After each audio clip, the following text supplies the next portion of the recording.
हरि ओम नमस्ते गणपते त्वमेव प्रत्यक्षं तत्त्वमसि त्वमेव केवलं कर्तासि त्वमेव केवलं धर्तासि त्वमेव केवलं हरतासि त्वमेव सर्वं खलविदं ब्रह्मासि त्वं साक्षादात्मासि नित्यं ऋचं वच्मि सत्यं वच्मि अवत्तं माम् अवक्त्रारम्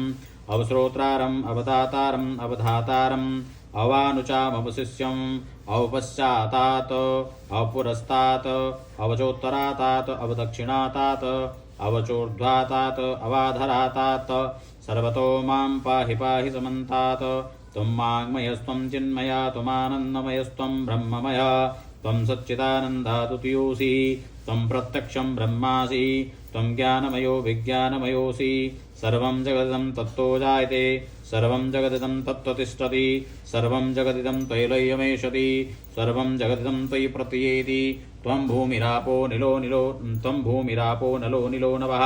त्वं चत्वारि वाक्पदानि त्वं गुणत्रयातीतः त्वं कालत्रयातीतः त्वं देहत्रयातीतः त्वं मूलाधारास्तुतोऽसि नित्यं त्वं शक्तित्रयात्मकः त्वां योगिनो ध्यायन्ति नित्यं त्वं ब्रह्मास्त्वं विष्णुस्त्वं रुद्रस्त्वमिन्द्रस्तमग्निः त्वं वायुस्त्वं सूर्यस्त्वं चन्द्रमास्त्वं ब्रह्म भूर्भुवस्वरो मा गणादिं पूर्वमुच्चार्य वर्णादिं तदनन्तरम् अनुस्वारः परतर अर्धेन्दुलसितं तारेणरुद्धम् एतत्तव मनुष्यरूपं गकारः पूर्वरूपम् अकारो मध्यमरूपम् अनुस्वारचान्त्यरूपं बिन्दुरुत्तररूपं नादः सन्धानं सहिता सन्धिः शैषा गणेशविद्या गणकऋषिः निश्चिद्रगायत्री छन्दः श्रीमहागणपतिर्देवता ॐ गङ्गणपतये नमः एकदन्ताय विद्महे वक्रतुण्डाय धीमहि तन्नो दन्ती प्रचोदयात् एकदन्तं चतुर्हस्तं पाशमं कुशधारिणीम् अभयं वरदं हस्तैर्बिभ्राणं मूषकध्वजं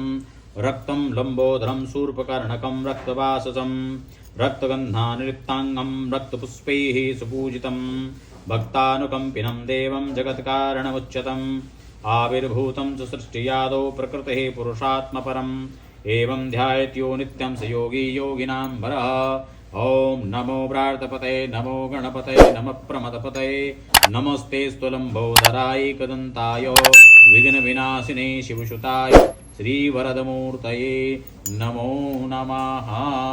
भूर्भुवस्वाग्नेशम्बिकाभ्यां नमः महाविशेषस्नानं समर्पयामि शुद्धोदकस्नानं शुद्धं पायमानं शं संहारमूर्तिं